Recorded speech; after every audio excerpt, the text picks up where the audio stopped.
Hello students. बहुत लंबा time हो गया है वीडियो अपलोड किए को। एक्चुअली जूम पे क्लासेस स्टार्ट कर दी थी, इस कारण से वीडियोस नहीं डाली थी। बट जूम पर बच्चों को समझ में नहीं आ रहा है, बच्चों की कंप्लेंट आ रही है, इसलिए मैं अब वापस से वीडियो डालना स्टार्ट करूँगी। ठीक है। तो वैसे हमारा बूलियन लॉजिक जो चैप्टर था वो कंप्लीट हो चुका था। बट मैं इस चैप्टर का जो लास्ट टॉपिक है, जो कि हम जूम पर डिस्कस कर चुके हैं, उसी को दोबारा से एक बार इस वीडियो के थ्रू एक्सप्लेन करना चाहूँगी। क्योंकि काफ़ी बच्चे हैं जिन्होंने डिमांड की थी इस टॉपिक की कि उन्हें ये समझ में नहीं आया है। हो सकता है वो जूम पर कनेक्ट ना हुए हों, या जूम पर हो सकता है कनेक्टिविटी प्रॉब्लम के कारण उन्हें समझ में ना आया हो। तो पहले मैं इसी टॉपिक को दोबारा से समझाऊंगी, देन फिर हम नेक्स्ट वीडियो से न्यू चैप्टर स्टार्ट करेंगे। ठीक है। तो स्टार्ट करते हैं। जैसा कि बूलियन लॉजिक में मैं आपको गेट्स पढ़ा चुकी हूँ। मैंने बताया था कि वो आप फंडामेंटल गेट्स होते हैं। आपका कौन सा? एंड, नॉट, और। ये जो सम मोर लॉजिक गेट्स हैं, ये उन्हीं तीन फंडामेंटल गेट्स को यूज़ कर कर डिराइव किए गए हैं, उन्हीं को कंबाइन कर कर बनाए गए हैं। तो स्टार्ट करते हैं। सबसे पहला है एन ओ आर गेट। आप देखिए, एन ओ आर मतलब एन से तो हो गया नॉट गेट, और से हो गया और गेट। मतलब N O R gate is the combination of NOT gate and OR gate. ये दो गेट का कॉम्बिनेशन है। It has two or more input signals but only one output signal. जैसा कि बाकी गेट्स में होता है, इसके दो या दो से ज़्यादा इनपुट सिग्नल्स हो सकते हैं, लेकिन आउटपुट सिग्नल सिर्फ वन होगा। If all the inputs are 0, then the output is 1. If either of the input is 1, the output will be 0. अगर दोनों इनपुट्स 0 होंगे तभी इसका आउटपुट 1 होगा। अगर एक भी इनपुट 1 हुआ तो आउटपुट इसका 0 होगा। ये मैं आपको शो करूंगी ट्रुथ टेबल से। आप देखिए, इसका जो डायग्राम बनेगा आप इस दो तरह से बना सकते हैं। वैसे जब हम सर्किट डायग्राम ड्रॉ करते हैं तो इसका ये शॉर्ट फॉर्म वाला डायग्राम यूज करते हैं, वरना इट इज कॉम्बिनेशन ऑफ और एंड नॉट गेट। तो पहले आप और गेट बनाएंगे, क्योंकि और gate two or more than two input signals लेता है, तो यहाँ आप टू या more than two input signals देंगे। देन जो और गेट का आउटपुट जाएगा, उस आउटपुट पे आप नॉट गेट लगा देंगे, तो जो फाइनल आउटपुट निकलेगा वो एन ओ आर गेट का होगा। इन दोनों गेट्स को कंबाइन कर कर हम इस तरह से भी बना सकते हैं। ये आपका एन ओ आर गेट है। ठीक है। इसका जो डिस्क्रिप्शन है आपको रटने की बिल्कुल भी ज़रूरत नहीं है। आप अगर इस डायग्राम की ट्रुथ टेबल बना लेते हैं तो आप इजीली इस लैंग्वेज को लिख सकते हैं। वो मैं आपको बताती हूँ कि आप ट्रुथ टेबल कैसे बनाएंगे। आप देखिए,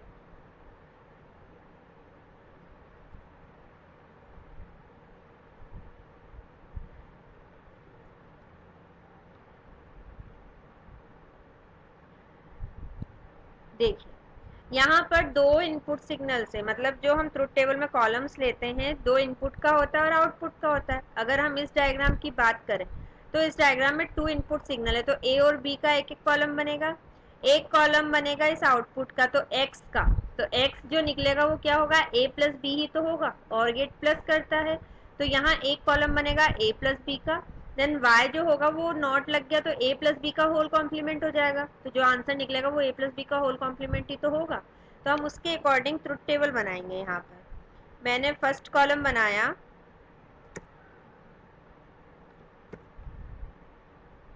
a,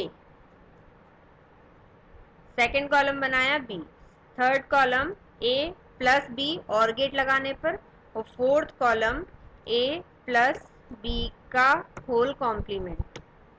ठीक है। मैंने ये फोर कॉलम्स बनाए, जिसमें आपका जो a प्लस बी है ये x है, और a प्लस बी का होल कॉम्प्लीमेंट आपका y है। ठीक है। अब चूंकि टू वेरिएबल्स हैं, तो टू वेरिएबल्स के लिए मैंने आपको बताया था कि वैल्यू कैसे लिखेंगे, टू की पावर टू, तो टोटल फोर कॉम्बिनेशन होंगे। तो फोर कॉम्बिनेशन के लिए पहले zero zero, then one one, then B के लिए जीरो वन जीरो वन। ठीक है। अब a प्लस बी मतलब zero plus zero zero, zero plus one one, one plus zero one, one plus one one, and a plus B का whole complement is zero का one, one का zero, one का zero, one का zero. आप देखिए, if all inputs are zero then output is one, if either of the input is one the output will be zero. आप इस table को देख के आराम से उस लैंग्वेज को लिख सकते हैं जो यहाँ लिखा हुआ। ठीक है, डायग्राम समझ में आ गया होगा। इस तरह से आप इन दोनों को कंबाइन करके भी यहाँ बना सकते हैं। ये इसकी ट्रुथ टेबल है। यहाँ पर इन्होंने a प्लस बी का कॉलम नहीं बनाया है, मैंने इसलिए बनाकर दिखाया जिससे आपको क्लियर हो जाए वो कि कैसे ये वैल्यू निकल कर आई। यहाँ डायरेक्ट बना दिया है, ए बी इनपुट है और आउटपुट जो है a प्लस बी का होल कॉम्प्लीमेंट हो गया। ठीक है, सेकेंड गेट है एन एन डी गेट। जैसे नॉर गेट होता है नॉट प्लस और, ऐसे ही एन एन डी होता है नॉट प्लस एंड गेट। इसमें भी two or more than two input signals होंगे but output signal only one होगा। एंड गेट से नॉट गेट को कनेक्ट कर दिया जाता है। इसी को दोनों को कंबाइन करके इस तरह से भी आप बना सकते हैं। ठीक है, यहाँ पर अगर दोनों इनपुट्स वन है, if all the inputs are one then the output is zero. अगर दोनों इनपुट्स वन है तो इसका आउटपुट जीरो होगा। इसको भी आप ट्रुथ टेबल से देख सकते हैं, क्योंकि एंड गेट है तो अभी हो जाएगा a डॉट बी, ऐसे यहाँ पर हो जाएगा a डॉट बी का होल कॉम्प्लीमेंट। डॉट बी मतलब यहाँ जीरो, यहाँ जीरो, यहाँ जीरो ओनली, यहाँ वन, और यहाँ पर जीरो का वन हो गया, यहाँ भी जीरो का वन, यहाँ भी वन एंड यहाँ पर जीरो। आप देखिए जो स्टेटमेंट है, all the inputs are one then the output is zero. अगर दोनों इनपुट्स वन है तभी आउटपुट जीरो है, अदरवाइज वन होंगे। ठीक है, तो ये समझने के लिए अगर आपको डायग्राम आता है तो आप इजीली ट्रुथ टेबल बना सकते हैं। ट्रुथ टेबल बन गई तो आप फिर उसकी लैंग्वेज आराम से लिख सकते हैं। ठीक है, आपको एक बात बता दूं, जो ये एनओआर गेट और एनएनडी गेट होते हैं ये यूनिवर्सल गेट्स होते हैं। इन्हें यूनिवर्सल गेट्स इसलिए कहा जाता है क्योंकि हम किसी भी एक्सप्रेशन का, कोई भी एक्सप्रेशन हो, उस एक्सप्रेशन का circuit diagram only using NOR gate and NAND gate बना सकते हैं। मतलब उसमें हमें कोई थर्ड गेट का, सॉरी सेकंड गेट का यूज करने की जरूरत नहीं पड़ेगी। हम सिर्फ एनओआर से पूरा डायग्राम बना सकते हैं, सिर्फ एनएनडी से पूरा डायग्राम बना सकते हैं। तो इसीलिए इन्हें यूनिवर्सल गेट्स कहा जाता है। क्वेश्चन आपके सिलेबस में है भी, एक्सप्रेशन गिवन होगी, उस एक्सप्रेशन का आपको एनओआर या एनएनडी गेट से डायग्राम बनाना है, वो मैं आपको बताऊंगी इस टॉपिक के लास्ट में।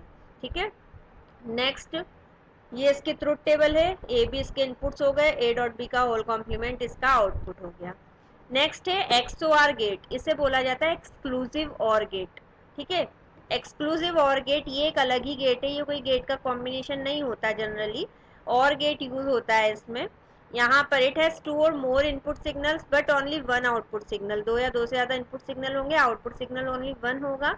XOR gate produces output 1 for only those input combinations that have odd number of ones।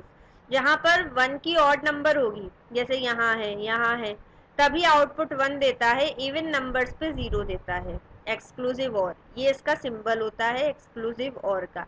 ये सिंपल आपकी नॉलेज के लिए है, इससे रिलेटेड कोई क्वेश्चन 12th में नहीं आता है। ठीक है, सेकंड है XNOR gate, exclusive NOR gate. ये उसका अपोजिट होता है, वहां पर ऑड नंबर ऑफ वंस के लिए आउटपुट वन था, यहाँ पर इवन नंबर ऑफ वंस के लिए आउटपुट वन होता है। आप देखिए यहाँ पर zero even number of one है तो वन हो गया, इवन नंबर ऑफ वन है वन हो गया, ऑड नंबर्स पर जीरो होता है। बस ये एक्सक्लूसिव नॉर है तो जो एक्सक्लूसिव और है उसका नॉट हो जाता है। ठीक है, तो ये सारे और कुछ लॉजिक गेट्स थे। जब आप आफ्टर 12 और कुछ करते हैं कंप्यूटर साइंस में तो आप डिजिटल इलेक्ट्रॉनिक्स पढ़ेंगे, और डिजिटल इलेक्ट्रॉनिक्स के अंदर ये गेट्स आप दोबारा से पढ़ेंगे, और इनके आगे की चीज़ों को पढ़ेंगे कि कैसे ये चीज़ें इलेक्ट्रॉनिक डिवाइसेस में कनेक्ट होती हैं, कैसे हम प्रोग्रामिंग करते हैं, क्या चीज़ होती है वो तब पढ़ेंगे। अभी फ़िलहाल में मेरा जो एम है वो 12th के लिए तैयार करना है, तो 12th लेवल के अकॉर्डिंग ही मैं ये वीडियोस बना रही हूँ। तो वहाँ तक आप एनएनडी गेट तक करेंगे वो सफिशियंट है। एक्सओआर गेट एक्सएनओआर गेट से रिलेटेड कोई क्वेश्चन नहीं आता है। ठीक है, अब देखते हैं, लेकिन जो एनएनडी और एनओआर गेट है वो इम्पोर्टेंट है, जनरली उससे रिलेटेड क्वेश्चन आ जाता है, और ये असाइनमेंट वाले जो क्वेश्चन है ये उसी से रिलेटेड है। पहला देखिए आप, draw the logic circuit diagram of the following expression using only NOR gates. आपको इस डायग्राम, इस एक्सप्रेशन का सर्किट डायग्राम बनाना है, लेकिन डायग्राम जो बनाना है वो सिर्फ एनओआर गेट का यूज करके बनाना है।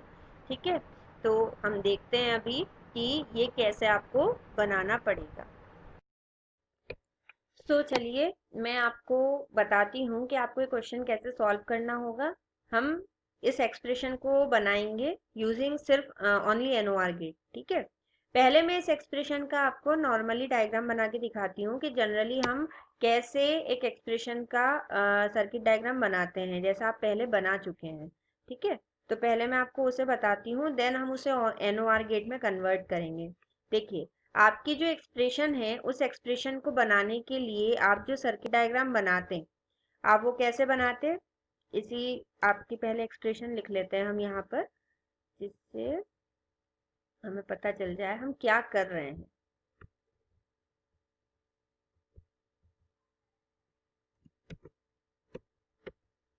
ए plus B dot C plus D हमारी एक्सप्रेशन है ये।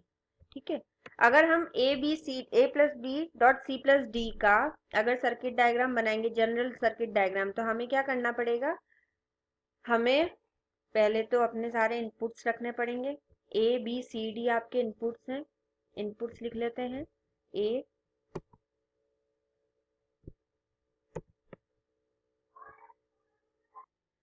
ये चारों इनपुट्स हमने बना लिए हैं। अब चूंकि ए और बी का क्या हो रहा है, यहाँ पर प्लस हो रहा है, प्लस मतलब होता है और गेट, तो हम इसे कनेक्ट करेंगे और गेट से। ठीक है, हमने इन दोनों को कनेक्ट कर दिया और गेट से। ऐसे ही सी और डी का भी प्लस हो रहा है, तो सी और डी को भी हम किससे कनेक्ट करेंगे, और गेट से। तो हमने सी और डी को भी और गेट से कनेक्ट कर दिया। अगर हम जनरली इसका बनाते तो हम इसी तरह से तो बनाएंगे इसे, आप लोग पहले बना चुके होंगे। ठीक है, सी और डी को भी हमने और गेट से कनेक्ट कर दिया। अब ए प्लस बी और सी प्लस डी, जो ये आपका यहाँ पर इनपुट आउटपुट निकल रहा है, वो आउटपुट आपका क्या है, ए प्लस बी ही तो आ जाएगा इसकी जगह पे। लिख देती हूँ मैं, जिससे कि क्लियर हो जाएगा। यहाँ पर हमारा जो आउटपुट आ रहा है वो आ रहा है ए प्लस बी। ये हमारा यहाँ आउटपुट आ जाएगा। ऐसे ही यहाँ पर हमारा आउटपुट आ जाएगा C plus D, C plus D. ठीक है, अब इन दोनों आउटपुट्स को किससे कनेक्ट हुआ है, डॉट से कनेक्ट हुआ है। डॉट कौन सा गेट होता है, एंड गेट होता है, तो अब हम इन दोनों को कनेक्ट करेंगे एंड गेट से। ठीक है, हमने यहाँ पर इन दोनों को कनेक्ट कर दिया एंड गेट से। इसकी लाइंस को ज्वाइन कर देते हैं।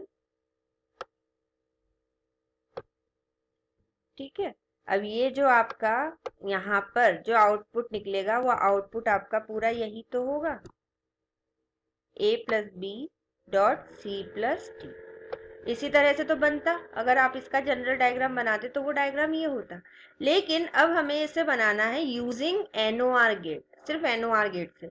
अगर किसी भी सर्किट डायग्राम को सिर्फ एनओआर या एनएनडी गेट से बनाना होता है, तो हमें क्या करना होता है, उसकी जगह पे सिर्फ एनओआर, जितने भी गेट्स आपने यूज किए हैं उन सभी गेट्स की जगह पे सिर्फ और सिर्फ एनओआर गेट का यूज होगा। ये आपका एनओआर गेट है, आप एनओआर गेट के सिवा वहां पर कोई दूसरा गेट यूज नहीं कर सकते हो। ठीक है, हर जगह पे आपको एनओआर गेट का यूज करना है। यही जिस तरह से मैं आपके सामने इसे बना रही हूँ, इसी तरीके से आप लोग भी बनाना। अगर एग्जाम में वैसे आता है जनरली, तो आपके लिए ये इजी रहेगा। ठीक है, पहले गेट बना लो, जो नॉर्मल इक्वेशन है आपकी, उस इक्वेशन के अकॉर्डिंग पहले उसका ओरिजिनल गेट बना लो। ठीक है, देन फिर उस गेट को ही हम उसमें जितने भी सिंबल्स आपने यूज किए हैं उन सिंबल्स को कन्वर्ट कर देंगे उस एनओआर या एनएनडी गेट में। तो आपका पर्टिकुलर जो डायग्राम है वो बनकर आ जाएगा, क्योंकि अगर आप एक्सप्रेशन से बनाने के लिए चलेंगे तो आप कंफ्यूज हो जाएंगे। आप देखिए, मैंने कुछ नहीं किया है, यहाँ पर सारे गेट्स को हटाकर सिर्फ एनओआर गेट लगा दिए हैं। ठीक है, अब एनओआर गेट लगा दिए हैं तो ऑब्वियसली इस एक्सप्रेशन में चेंजेस हो जाएगा। अब आपकी एक्सप्रेशन कुछ चेंज हो जाएगी। एक्सप्रेशन क्या हो जाएगी आपकी, उसे देखते हैं।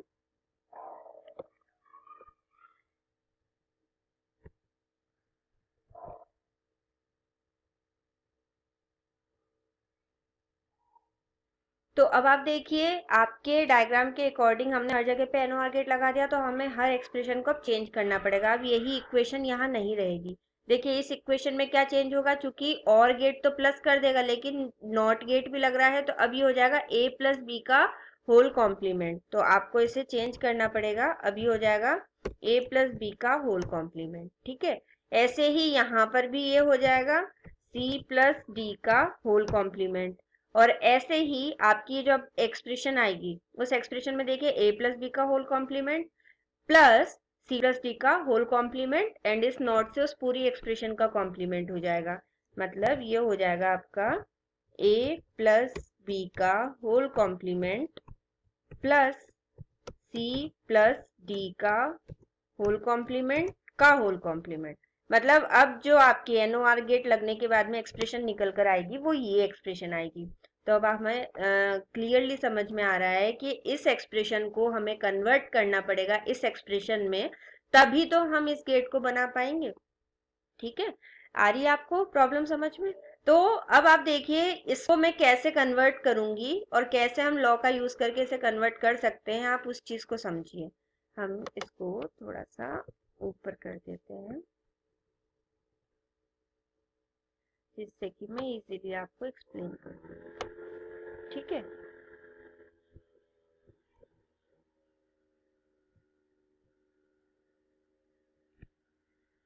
आप देखिए एक्सप्रेशन है हमारी a plus B C plus D.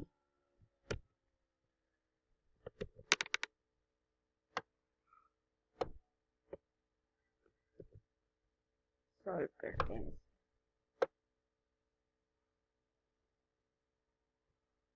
ठीक है, अब आप मुझे एक बात बताइए, एक ऐसा लॉ है, एक ऐसी आइडेंटिटी है जिससे अगर हम किसी एक्सप्रेशन पे अप्लाई करते हैं तो उस एक्सप्रेशन पे कोई भी इफेक्ट नहीं पड़ता। वो आइडेंटिटी कौन सी है जानते हैं? मैं बताती हूँ आपको वो आइडेंटिटी कौन सी है। वो आइडेंटिटी होती है कि अगर x का डबल कॉम्प्लीमेंट हम करते हैं तो वो x ही होता है। हम जानते हैं कि अगर x के ऊपर आप डबल कॉम्प्लीमेंट कर देंगे तो जो वैल्यू निकल कर आएगी वो x ही होगी। इसका मतलब ये है कि इस डबल कॉम्प्लीमेंट से x की वैल्यू पे कोई भी चेंजेस नहीं होगा, नहीं होगा। तो हम ऐसा क्यों ना करें कि हम हमारी भी एक्सप्रेशन के अंदर ब्रैकेट लगा दें पूरे में, इस पूरे एक्सप्रेशन के ऊपर हम कर देते हैं डबल कॉम्प्लीमेंट। ठीक है, ऑब्वियसली जब x पे डबल कॉम्प्लीमेंट करने से x की वैल्यू में कोई चेंजेस नहीं होता, तो इसमें भी अगर हम डबल कॉम्प्लीमेंट कर देंगे तो हमारी वैल्यू में कोई चेंजेस नहीं होना चाहिए और होगा भी नहीं। ठीक है, तो अब ये डबल कॉम्प्लीमेंट मैंने क्यों कैसे किया आपको इस आइडेंटिटी से पता चल गया होगा। अब नेक्स्ट चीज आती है, अब क्या करना है। आपने डी मॉर्गन्स थ्योरम पढ़ा है। डी मॉर्गन्स थ्योरम क्या कहता है? डी मॉर्गन्स थ्योरम के अकॉर्डिंग आप किसी भी, एक्चुअली में डी मॉर्गन्स थ्योरम का यूज ही इसलिए होता है, डी मॉर्गन्स थ्योरम की हेल्प से हम किसी भी एंड गेट को और गेट में और गेट को एंड गेट में कन्वर्ट कर सकते हैं। According to De Morgan's theorem x dot y का whole complement is equals to x complement plus y complement. यही तो होता है डी मॉर्गन्स थ्योरम। आप देखिए आपकी एक्सप्रेशन है ये, आपको इस कंप्लीटली इसे नॉर गेट में कन्वर्ट करने के लिए मेनली और है तो डॉट को प्लस में कन्वर्ट करना पड़ेगा। तो डॉट को प्लस में कन्वर्ट करने का जो लॉ है वो ये वाला है डी मॉर्गन्स थ्योरम का। तो हम इस लॉ को अप्लाई करेंगे इसके ऊपर। यहाँ पर हम a प्लस बी को x मानेंगे एंड c प्लस डी को y मानेंगे। तो आप देखिए x डॉट y का डबल कॉम्प्लीमेंट है तो हम एक कॉम्प्लीमेंट अंदर ले लेंगे और एक कॉम्प्लीमेंट को बाहर कर देंगे। तो इसमें मैं एक कॉम्प्लीमेंट तो स्क्वायर ब्रैकेट में अंदर ले रही हूँ और एक कॉम्प्लीमेंट को बाहर कर दे रही हूँ, जिसका मतलब ये है कि हम सिर्फ एक ही कॉम्प्लीमेंट को अभी इस एक्सप्रेशन पे यूज करेंगे, एक कॉम्प्लीमेंट हमारा एज इट इज रहेगा। ठीक है, तो अब आप देखिए ये एक्सप्रेशन इसी फॉर्म में आ गई जिस फॉर्म में आपको डी मॉर्गन्स थ्योरम अप्लाई करना है, a plus B X dot Y का होल कॉम्प्लीमेंट। तो x डॉट वाई का होल कॉम्प्लीमेंट क्या होता है? x complement plus y complement. तो आपका ये हो जाएगा एक्सप्रेशन स्क्वायर ब्रैकेट के अंदर ही करते हैं क्योंकि वो एक कॉम्प्लीमेंट बाहर ही रहेगा। तो ये हो जाएगी एक्सप्रेशन आपकी a प्लस बी का whole complement plus according to De Morgan's theorem c plus D का होल कॉम्प्लीमेंट और स्क्वायर ब्रैकेट के बाद में जो कॉम्प्लीमेंट लग रहा है वो एज इट इज रहेगा। ठीक है, अब आप देखिए ये दो लॉज अप्लाई करने के बाद में जो मेरी एक्सप्रेशन निकल कर आई है वो एक्सप्रेशन वही आ गई है जो आउटपुट आपके सर्किट डायग्राम का आ रहा था। आ रहा था। अब ये पूरी एक्सप्रेशन प्लस में कन्वर्ट हो गई है और गेट में, और सबके ऊपर नॉट लग रहा है, मतलब एनओआर गेट में कन्वर्ट हो गई है। तो हम इजीली अब इस एक्सप्रेशन का एनओआर गेट बना सकते हैं, जिससे कि हमारी ओरिजिनल एक्सप्रेशन पे कोई इफेक्ट नहीं पड़ेगा। मैंने आपको बताया था जो एनओआर गेट और एनएनडी गेट होते हैं, ये दोनों गेट्स यूनिवर्सल गेट्स होते हैं, मतलब हम किसी भी एक्सप्रेशन का सर्किट डायग्राम सिर्फ इसी गेट का यूज करके बना सकते हैं। ठीक है, तो आपने ये डायग्राम बना दिया, डायग्राम एनओआर गेट का ये होगा और इसकी एक्सप्रेशन ये होगी। तो आपको इस गेट को बनाने से पहले इतना कैलकुलेशन करना पड़ेगा, देन आप इस गेट को बनाएंगे। आप डायरेक्टली भी एक्सप्रेशन देखकर भी गेट को बना सकते हैं, और आप चाहें तो जनरली जो एक्सप्रेशन थी उससे पहले ओरिजिनल डायग्राम बना लीजिए पेंसिल से। देन जहां जहां जो जो गेट यूज हो रहे हैं उन सारे गेट को हटाकर एनओआर या अकॉर्डिंग टू क्वेश्चन एनएनडी गेट आप वहां पर लगा देंगे। ठीक है, इसमें एक और चीज आप ध्यान रखेंगे क्योंकि सिर्फ एनओआर गेट का यूज करके हमें बनाना है। तो अगर मान के चलिए जो एक्सप्रेशन है वो ये है कि आपको ए कॉम्प्लीमेंट प्लस बी करना है, तो आप क्या करते थे, ए पे नॉट गेट लगाकर ए कॉम्प्लीमेंट बनाते थे। तो अब इस केस में आपको वो नहीं करना है, आपको यहाँ डायरेक्टली इनपुट में ए कॉम्प्लीमेंट ही देना है। ठीक है, क्योंकि इस सर्किट डायग्राम में हम एनओआर गेट के सिवा कोई दूसरा गेट यूज नहीं कर सकते हैं। ठीक है, तो ये मेथड है एक्सप्रेशन को ड्रॉ करना यूजिंग एनओआर गेट और एनएनडी गेट ओनली। अब ये फर्स्ट क्वेश्चन मैंने आपको बताया है, second question and third question आप लोग खुद करेंगे। सेकंड क्वेश्चन में इस एक्सप्रेशन को एनएनडी गेट का यूज करके बनाना है। तो आप देखिए ये तो डॉट में है, ये भी डॉट में है, इस प्लस को आपको डॉट में कन्वर्ट करना होगा। तो आप कौन सा लॉ यूज करेंगे, एक्स प्लस वाई का whole complement is equals to X complement dot Y complement. तो यहाँ एक्स ये हो जाएगा, वाई ये हो जाएगा, आइडेंटिटी अप्लाई करेंगे। सबसे पहली x का double complement is equals to X वाली डबल कॉम्प्लीमेंट लगा देंगे एक्सप्रेशन पे, देन डिमॉर्गन्स थ्योरम का यूज करके एक्सप्रेशन निकाल लेंगे, और फाइनली फिर आप उसका डायग्राम बनाएंगे। अब इसके डायग्राम में x कॉम्प्लीमेंट डायरेक्ट इनपुट जाएगा, आप x के ऊपर नॉट गेट नहीं लगाएंगे अलग से, ठीक है, क्योंकि हमें सिर्फ एनएनडी गेट का यूज करके डायग्राम को बनाना है। ठीक है, तो ये लास्ट टॉपिक था, ये कुछ बच्चों को समझ में नहीं आ पा रहा था इसलिए मुझे दोबारा समझाना पड़ा है। मंडे नेक्स्ट जो वीडियोस होंगी मेरी बिल्कुल नए टॉपिक से स्टार्ट होंगी। कुछ कारण से कुछ ब्रेक हो गया था, कुछ ऑफिशियल वर्क था मेरे पास में, कुछ नेटवर्क इशू कर रहा था, इस कारण से बहुत दिन हो गए थे क्लासेस नहीं लग पाई है, उसके लिए मैं सॉरी बोलती हूँ सब लोगों को, आप लोगों को प्रॉब्लम हुई है उसके लिए। बट अब क्लासेस कंटिन्यू होंगी, क्लासेस जो वीडियोस है मैं कंटिन्यू अपलोड करती रहूंगी। और कोई डाउट होता है तो प्लीज़ मुझे व्हाट्सएप करके आप पूछें। और ठीक है, थैंक यू।